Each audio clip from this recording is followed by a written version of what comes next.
Hello, ako po pala si the greatest shooter of the Philippines.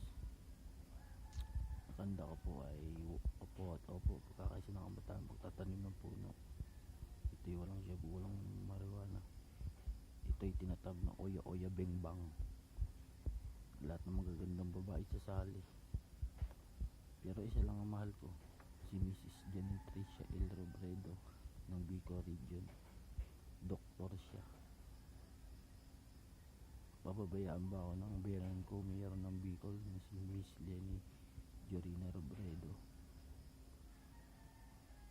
Hello po biyanan, the greatest shooter po ako ng Bicol, Rocawa, Robredo, Labrador, 11, MVP of the Philippines, the greatest shooter of Tansa Cavite, ni Juliana E. Labrador at ni Jesus Destro Labrador.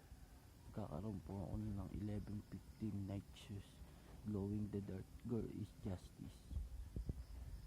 Sa lahat po ng nagmamahal kay Labrador sa basketball, sa Rizal Kabataan,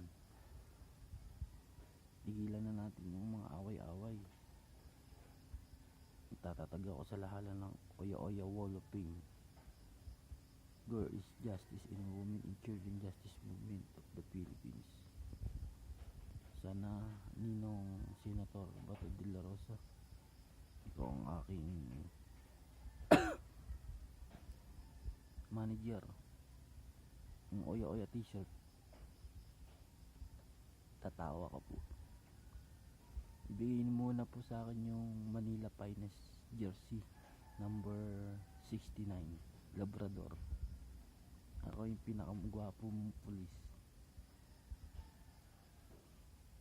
Oya Oya Philippine National Police Labrador. Oya Oya Bengbang. Number 11 ako, Space City, sikat sa Pilipinas. Space City, Oya Oya Bengbang. Ako founder ng Barangay Sipsipin ng Oya Oya Bengbang.